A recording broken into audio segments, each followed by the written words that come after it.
It's Cougar Sports Saturday. Bear inside the 5. Bear into the end zone. It's a touchdown. Cougar Sports Saturday, a presentation of KSL Sports. Rob right to third.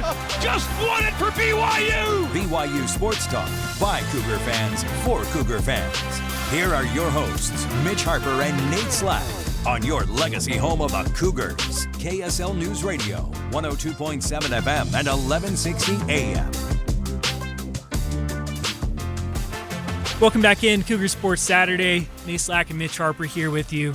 Just went over talking some BYU quarterbacks, and man, it's a fun time of year, Mitch, where fall camp is starting to ramp down. I think fall camp ends this next week on Wednesday or so, and then we'll transition into focus on Utah Tech.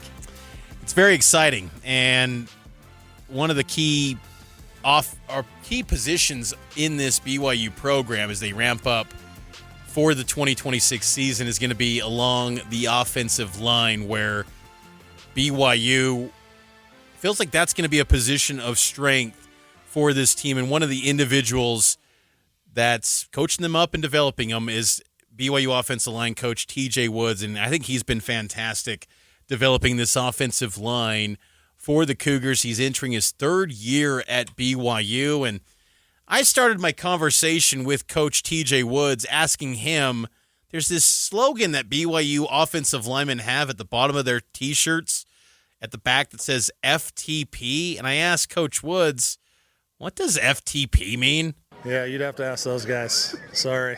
It's in the room? Yeah, okay. It's I can't break that. That's fair. That's fair. Along those lines, though, how is this, the personalities? I always think of offensive line rooms being a lot of personality, close togetherness with finding that five to work together. How is the personalities and the chemistry between this group? Very good.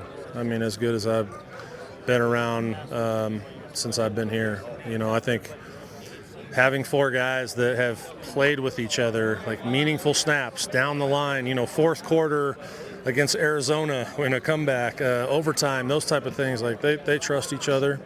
They get along really well. You know, obviously we're still working in the left tackle piece. But those other four guys, they're veterans. They know where the other one's going to be when they need them to be there. And so we're in a good spot right now that way.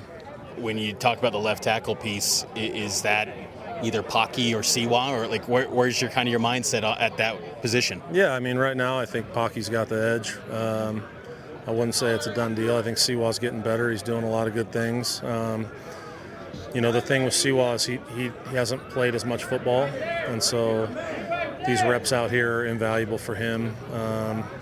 He just needs to play. Just needs to play the game, and so we're having a little bit patience with him, obviously, but we're excited about him. And I would throw Bot in the mix too. You know, Bot has had a really good camp up to this point. He does things that, you know, all of us will be in the room, the players included, going, "Whoa, that was pretty good." You know, so he's got a bright future. So we're excited about him. Again, it's going to be about how much they're both drinking through a fire hose. They're still young, right? How much of the system can they really execute in critical times, right? That's the biggest thing. So Kalani's drawn comparisons to Bot, and this was from Kalani. He said like Penny Soul, Kingsley Somati. I mean, and hearing Kalani over the years, he doesn't do that often unless he sees something pretty special in someone. And I know it's still developing, and you got to take time with guys, but do you see, like, I mean, if he's like a second team guy, like what does it say about the first team offense potentially and being in the mix of the talent that's in this room? Yeah, no, I think we're very talented. I think we have, like I said, we have a veteran crew. And so, you know, sometimes talent versus experience, you know, it's a little bit of a bell curve, right? And so I think that's kind of where it sits right now.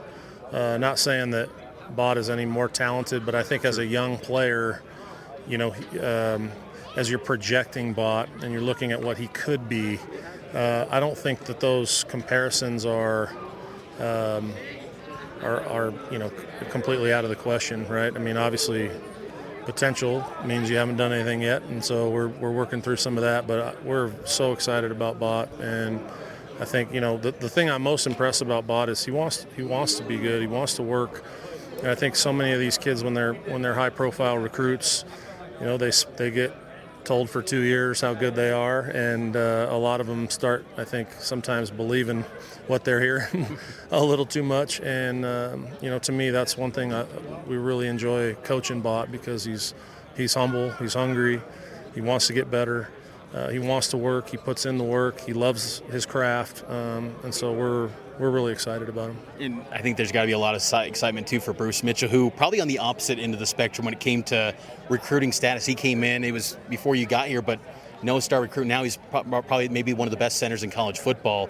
Where do you think Bruce is improving this year? If there were areas of growth for him in his game, where do you think he's improved? I mean, I think mastering our offensive line system. I think this game is about systems and execution of those systems, right? So there's the overall offense, and then there's the offensive line system, and how we go through about how we solve the problems that present themselves on the field.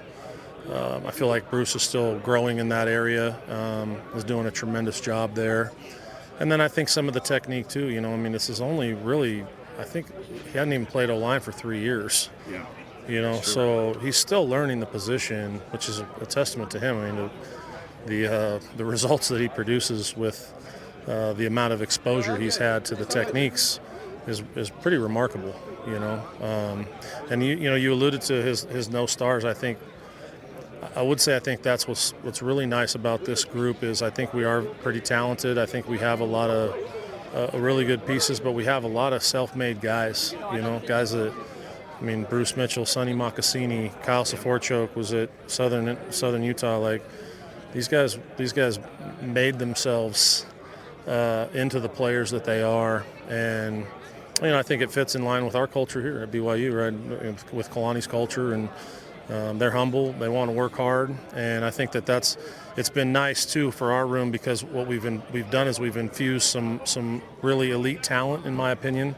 Young elite talent, but they're learning from these players that have that work ethic, that have that mindset where, you talk to Kyle Saforchuk, man, he knows that he's had to earn every inch that he's ever got. And, to me, that's what's exciting is if you pair this elite talent with an elite mindset, then you're going to have an elite offensive line. And that's really what we're trying to go for. And to get to that elite offensive line, I'm curious, how physical has it been in fall camp I know Kalani references sparring and things like that, but in camp to get them ready for the battles that approach, or has it been maybe scaling back with some of those proven guys at the top of the room? How have you balanced that? Yeah, honestly, I think that's one of the hardest things as a coach, or one of the hardest things that this offensive line group at least is dealing with is, managing the success that we've had.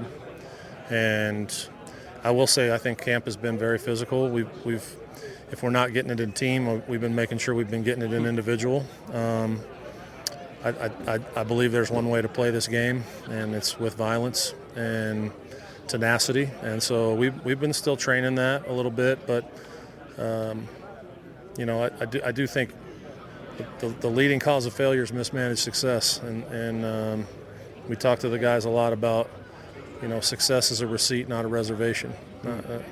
Nothing that happened last year is going to guarantee us anything on that field this year, and so we got to come out here and work our what's off and get better and take it one day at a time, and we've been doing that. This camp has been challenging that way.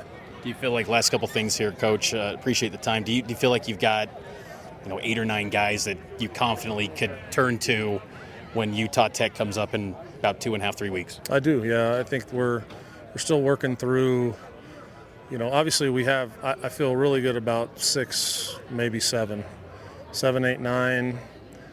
To be honest, I feel good about 7, 8, 9, 10, and 11, and we got to figure out which ones are going to be, 8, 9, and 10, or 7, 8, and 9, however you phrase it. But I think we got some real battles going on right now, and today we put some guys up with the ones that we'll see if they can, blocking Keanu Tanavas is a little different animal, and so it's been good, and guys have risen stepped up. They've risen to the challenge, and we're excited about them. Last thing, just impressions of some of those new faces that maybe we didn't see as much in spring. We saw a lot of Junior Sia, but Zach Yamauchi was dealing with an injury. He's back.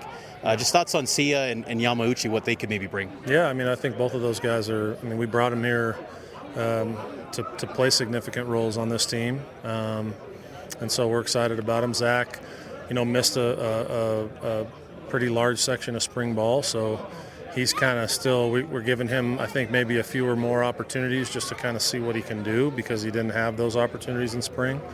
But both of those guys have the potential to be really good players and key contributors this year.